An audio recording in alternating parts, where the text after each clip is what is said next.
news, information, interviews, in-depth weather, and more. It's Terry Henne and his Farm Show on 100.5 and 790 News Radio WSGW and online WSGW.com. A mostly sunny and chilly good morning to you. I hope your day is going well for you, wherever you might be. Terry Henne here at Radio Center, along with Jonathan Dent on this Thursday. And started off the morning nice and warm, quite frankly. I mean, right after midnight, if you were up and around, Jonathan. You've got a weird definition of warm, Terry. It's all relative. Yeah. It's all relative. Yeah, we were pretty close to 30 degrees right after midnight. Then things began to clear off a little bit. The cold moon, which is what they refer to it, and it was, came out, and then the temperature started to drop. The wind started to pick up, and right now we've got a little bit of a wind chill out there, and temperatures just settling down ever so slowly. And as we go through the afternoon, we're going to see temperatures in that low teen area, and overnight we'll have some single digits around here. Matter of fact, we've even got a few cities right now that are in single digits as far as their temperature is here in the 11 o'clock hour. Jonathan, temperature-wise, what are we looking at right now? Right now, out at the airport, mostly sunny skies, 17 degrees. Downtown Midland is at 19. A few more clouds there. Here at Radio Center, it is sunny and 18, but we do have a northwest wind blowing right now, 13 miles per hour, a few gusts up to 22 miles per hour as well, giving us a wind chill of 4. 4. Yeah. Right now, Ironwood is 3. Iron Mountain is 6. Menominee is 8. And Sault Ste. Marie is going to outdo everybody. Right now, they are at 0. Woo! And a calm breeze, but they've still got a wind chill. I don't know. It's just unbelievably cold. You can't at that point say, if it weren't for the wind, it wouldn't be so bad. There is no wind. There is no wind. It's worse. It's worse. West side of the state after midnight, we did see some temperatures in that low 30-degree range. That was about it. We were at 30. A few cities here in the Great Lakes Bay area were 27, 28, 29. Again, that was right after midnight. And southeast Michigan, they did see some temperatures that were right around 30, 31, 32. Hot spot in the state right now is Detroit. They're coming in at 25. And as far as temperatures in the 20s, you got to go into southeast Michigan or right along the Lake Michigan shoreline to see anything like that right now. South Haven's at 21. Benton Harbor's at 24. But again, as we said, we're looking at some pretty chilly temperatures, unseasonably cold for this time of the year, especially the first part of December. We don't have these very often. Matter of fact, the record low on this date is 3, and that was set way back in 1935, so that was 90 years ago. Now, obviously, we're not there. And we won't. We'll still be hovering, though, in single digits as we go through the evening hours tonight. Sun will set this evening at 5 o'clock, rise tomorrow morning at 7:54. On the calendar, winter has still got a few days before we get there. But it feels like it. Meteorologically speaking, we rolled into into winter December the 1st. And that's in total agreement with everybody. Mm-hmm. I think we rolled into winter a little bit before that. Yeah, we did. Yeah, the month of November turned out to be a little bit on the snowy side, all of it having to do with the last few days of the month. Incidentally, I had somebody ask me again yesterday. We mentioned it on Monday. The most amount of snow in December here in the Great Lakes Bay area was 40 inches. And that was set in 2000. Now, usually we'll get somewhere around 45 to 48 inches of snow for a season. Yeah, and so 40 inches is based off of the year, not the season, correct? That's right. Okay. But this was 1 month. December. Just December. 2000. That's right. That was it. Period. And some of you didn't even have snow for Christmas. So figure that one out. In 2000? In 2000. Hmm. Yeah. Mother Nature. Some really busy weeks in there. Yeah, no kidding. Wow, it was crazy. Weather forecast, temperatures continuing to drop as we go through the day. 9 with partly cloudy skies tonight. Tomorrow, a mix of clouds and sun. More sun in southern Michigan, the southern third, than the rest of the lower peninsula, as well as the upper peninsula. 25 will be our high tomorrow. 21 will be our low tomorrow night. The reason why it's going to be warmer, Jonathan, relatively speaking, is because we are going to be looking at a system, a rather weak one, moving through on Friday night. So Michigan's thumb and a few other locations in the Great Lakes Bay area will pick up possibly an inch of snow, maybe. We're not really looking for a lot. 31 is going to be our high on Saturday, so there's going to be some melting going on. Cloudy skies. 14 for a low on Saturday night. So much for the melting. Then on Sunday, partly cloudy skies. We're going to be looking at middle 20s. 0 for a low on Sunday night. Again, so much for the warm-up. Moving into the work week, we are going to warm up a little bit more. 22 for a high on Monday, 32 for a high on Tuesday and Wednesday. But along with those warmer temperatures, another major system is going to be approaching the state. And right now, we don't know what the pathway of that system is going to be. But it's got all the makings of another major snow event. That's so coming late next week? No. Midweek? No. Actually, I think it'll start Monday night. Oh. Quite frankly. Wow. And then during the day on Tuesday, we're going to see the system actually begin to affect our weather, and it'll linger until later in the day on Wednesday when it turns to rain. Terry, WSGW is going to be out for Lights Before Christmas Wednesday night. We've got time to change this. Yes, right? we do. Okay. Yes, we do. All right. There's the way. More on the weather as we go through the broadcast. I'm going to give up right now before weather forecast brought to you by the folks at Nutrien Ag Solutions. What's going on next, Jonathan? We'll be talking with Matt Mignault from the Andersons for our market report today this morning, and we'll be heading over to Doug Klein at Oppenheimer. As far as Matt's report goes, looks like some good news. Nearby wheat may be the exception. That's coming up. But as Terry mentioned, the weather report today brought to you by the folks at Nutrien Ag Solutions. Nutrien Ag Solutions has the local expertise to recommend the corn, soybean, and other seed products that are the best fit for your field. Plus, unparalleled agronomic support with products and services to unlock yield potential and improve crop performance from planting to harvest. Ask about our financing options to help you get more from every acre and lead the field. Visit your local Nutrien Ag Solutions branch or go to nutrienagsolutions.com.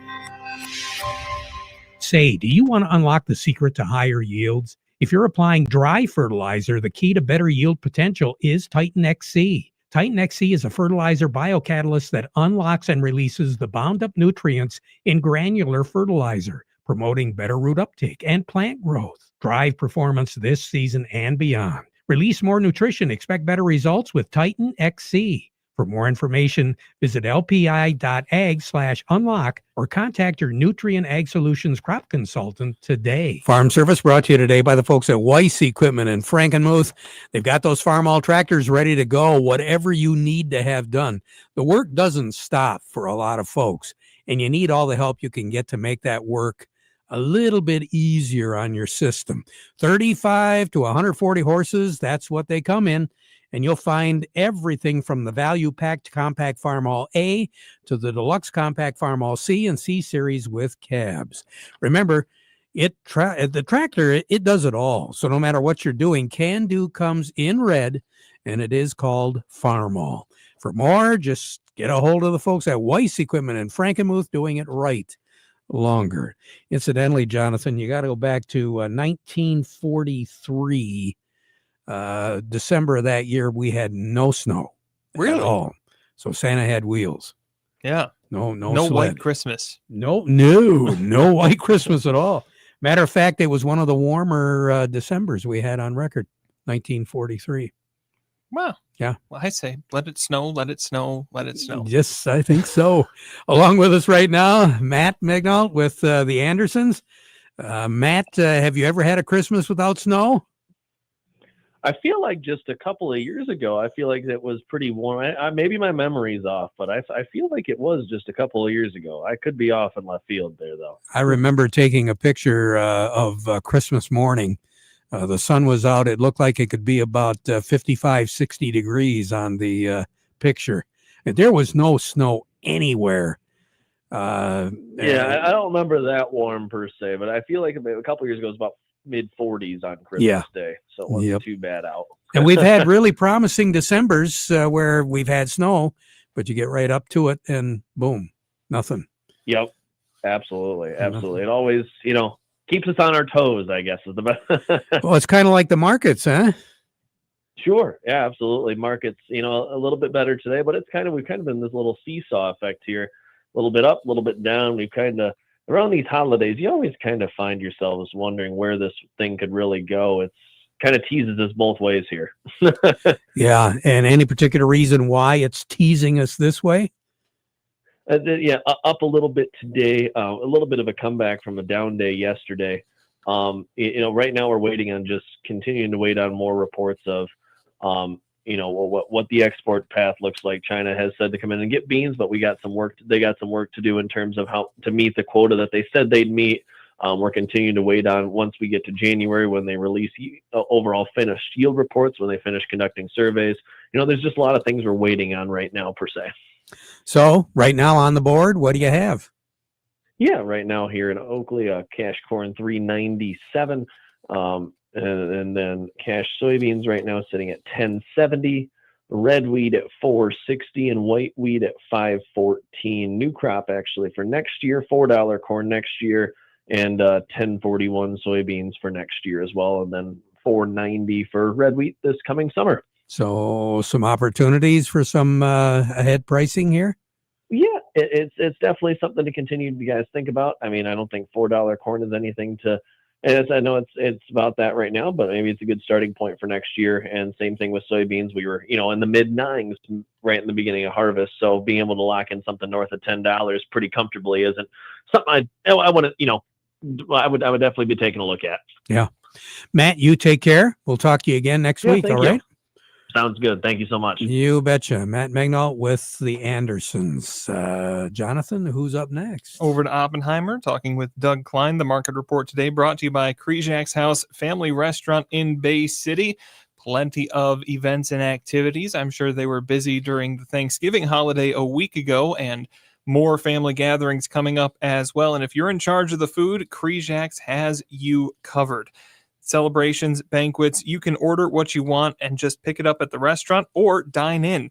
Eat there or take out, whichever you prefer. Krejak's is there for you. Call 989-894-5531 or visit them at the corner of Cass and Michigan on the south end of Bay City.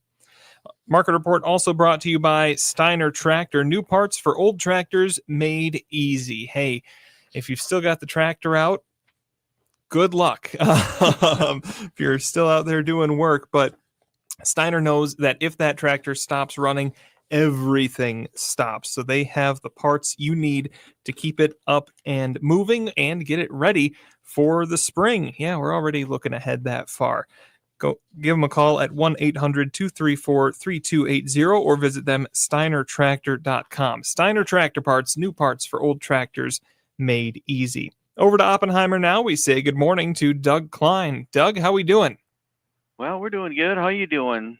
Hey, we're doing pretty good here. We're trying to stay warm.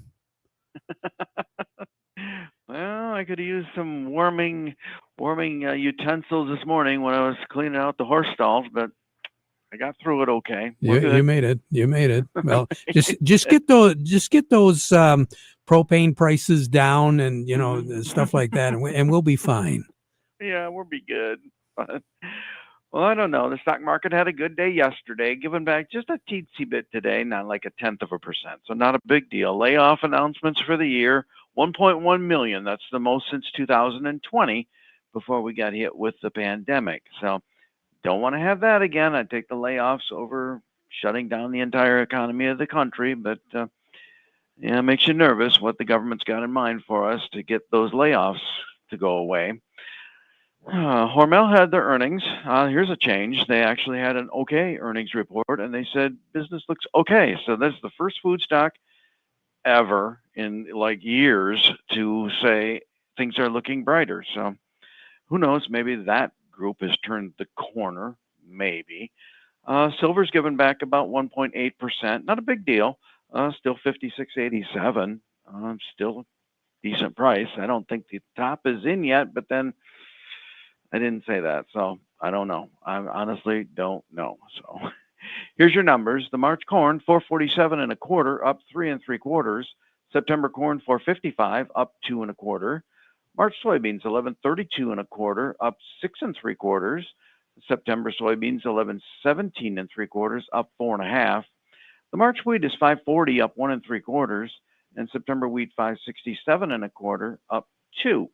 And sugar's hanging around 14.92, kind of sort of down about a penny on the 100 pounds.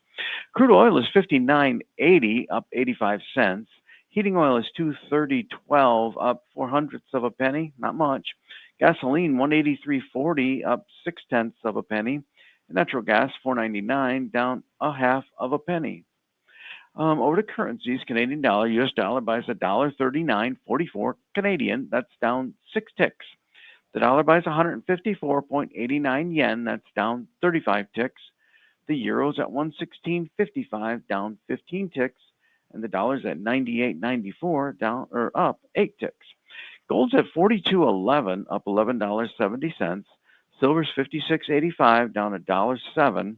Platinum is at 1658.30, down $4.40. Copper's at 531.5, down 1.8 cents. All right. Read them and weep. Right? Doug Klein over at Oppenheimer. That's on me. That's my fault. I think he.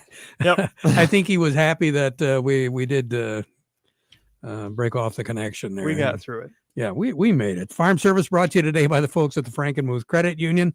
They've got lines of credit, equipment loans, financing for purchasing land, credit cards, and more.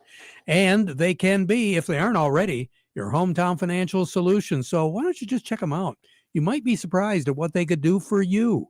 You can go to frankenmuthcu.org. That's Frankenmuth Credit Union.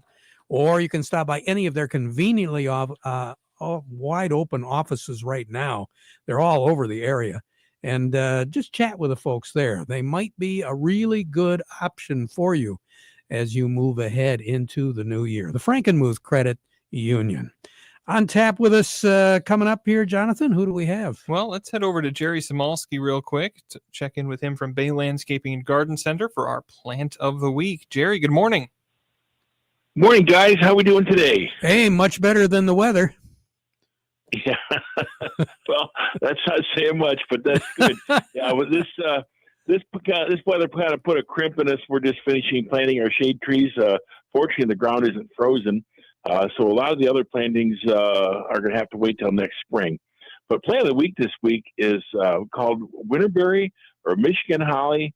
It's an Ilex verticillata, so it isn't like the Christmas holly you get, but it has berries like the Christmas holly. That's what brings it into the Ilex family, the holly family. It's a native plant to Michigan.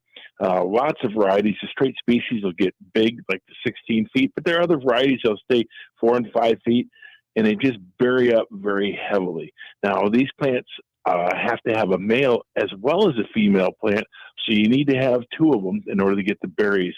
But gosh, they make beautiful arrangements this time of year to cut and put in your porch pots, bring inside with swags or anything you want to do for your holiday decorations indoor as well. So Michigan holly, it's a plant that everyone should have, not 1, but at least 2. And then that way you get your flowers and berries. Now, next year, when you have the male and the female, you should have more than just 2?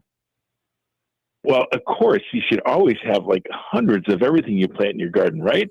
They're prolific, right? Yeah.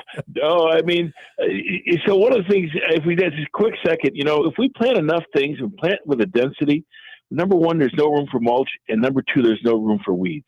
So if you chuck your garden full of plants, it can be more maintenance free, and we don't have to have, I think we're going back to the Stone Age, Terry. We don't need stone in our beds. We can just have plants in our beds. How nice would that be? That would be great. I like your idea. Jerry, you take care. Have a great weekend coming up, okay? You too, guys. Bye. Jerry Smolsky, Bay Landscaping and Garden Center in Essexville. Do we want to get a tip right now from Eric Sawatsky? Let's do it. We say good morning to Eric Sawatsky from Yo and Yo Accounting. Eric, good morning. Good morning. How are you?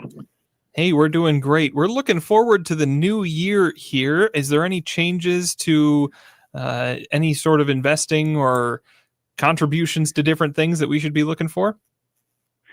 Yeah, definitely some year-end changes, especially to numbers, but we have some tax law impact in our planning going for 2026 as well. I know a lot of people, if you're an employee, you may be at an open enrollment period where you've got to set up your withholdings for the next year. So I wanted to point out a few of the changes, some due to inflation and some due to the tax law changes. So if you have a 401k or 403b, that limit for your contributions for next year is going up $1,000 next year. So you'll be able to put $24,500 through payroll deduction into one of those plans. If you're age 50 or older, you can do an additional $8,000. And now, as part of one of the recent tax laws, if you're age 60 to 63 next year, you'll be able to do $11,250 additional. So in that case, I guess it would be $35,750. So that's a pretty good chunk that you could set aside for retirement, all through your paycheck.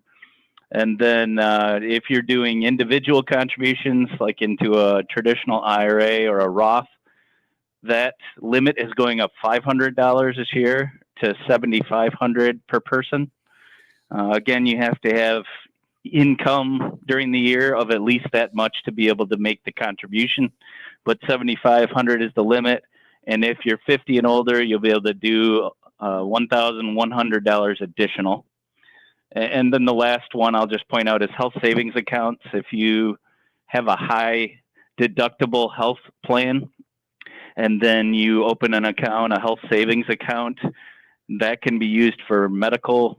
The contributions have gone up on that as well. So if you're single, $4,400 in 2026, you'll be able to contribute, and $8,750 for a family. That also has a 55 plus, age 55 plus, additional $1,000. So lots of little changes if you're looking at payroll withholding or even just planning what contributions you're going to make next year. Those are all going up, mostly due to inflation and some of our tax law changes. So good to be aware of those, and whenever you can max those out, they're usually a benefit, especially in the long term. Yeah, again, little changes can really add up to big savings. For sure, yeah. And I guess the worst case scenario, if you don't make those changes now, you can make changes later in the year in most cases where you can update and still get a chance to max those out. But good to think about it now. Yeah, great. Eric Sawatsky, thank you so much. We'll talk to you again next Thursday. All righty. Sounds great, Terry. Okay, Eric Sawatsky. Take a break, and then coming up next, who do we have, Jonathan? We'll be talking with Craig Voorhees after this. As every grower knows, Mother Nature has the final say, and 2025 proved that again. Each season brings new challenges and opportunities, and we learn from both. At ACH Seeds, we go right alongside you, taking your feedback to our breeding team so we can keep adapting to the realities of sugar beet farming. Our diverse lineup is built to meet those challenges and help you stay productive, profitable, and ready for whatever that next season brings. This is Jeff Karst, your ACH Seeds independent sales agent. Looking ahead to 2026, I'm excited to share 4 new varieties designed to fit a range of growing conditions. They're well suited for Mission Sugar's new quality payment system, and seed supplies are strong. I'd be happy to help you sort through options for your farm and find the best fit for your operation. Thanks again for your continued partnership with ACH Seeds. ACH Seeds, growing with you. Farm Service brought to you today by the folks at Freeland Bean and Grain, your Dairyland seed headquarters. Still, plenty of opportunity to get some seed locked in for next year and some of the other resource material as well. Get a hold of Vic Huffer over at Freeland Bean and Grain, where service is their business, and they've been doing it since 1983. Craig Voorhees on the line with us right now. And Craig, let's follow up a little bit more on our conversation from Tuesday. Yeah, that's a good idea, Terry. We were talking about snow plowing, and if you were doing it as a business, and that conversation primarily was in regards to the liability coverage that you would need. You also might want some of your equipment covered, snow plows, salt spreaders, those kinds of things that are permanently, or maybe not necessarily permanently, but attached to a pickup or a truck. It's a good idea to, if you want coverage on those, to let your agent know which vehicles have that equipment. Depending on the insurance company, sometimes they, include that in the value of the vehicle, and sometimes they don't. So you don't want to have a surprise when you get into an accident and find out your plow or your spreader is not covered. So you want to make sure that your equipment list is up to date as well. So when you're talking snow plowing with your agent, make sure you're bringing up those things as well. Great. Craig Voorhees, thank you so much. Have a weekend coming up. Good one. All right. We'll give it a shot, Terry. You too. Okay. Let's slide over to Teresa now at Baird & Company. Find out what's going on in New York. How we doing, Teresa? Good morning. A little bit of a mixed market today with the Dow Jones Industrial Average down 21 points at 47,862. Volume 361 million shares. NASDAQ is up 40 points at 23,495 with a volume of 541 million shares. Caterpillar, some stocks of local interest include Caterpillar at 597.50 up 601, Deere 482.41 up 59, CMS Energy 71.88 down 32, Dow 23.26 down 50, DuPont 40.15 up 49, Corteva 66.17 up 87, General Motors 76.11 up $1.41, Trinzio 73 down 3 pennies, Walmart 113.54 down 88, Huntington Bank at 17.09 up a nickel, Independent Bank 33.89 down 10, and AT&T at 25.30 down 2. Teresa, have a great day. We'll talk to you again. All righty. Well. Thank you, Teresa DeVoe. Back at 12:30 with an update, so stick around for that. Now we conclude our program with the playing of our national anthem, brought to you by Euclid Avenue Coin in Bay City.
Broadcasting from the Stormmaster Exterior Studios.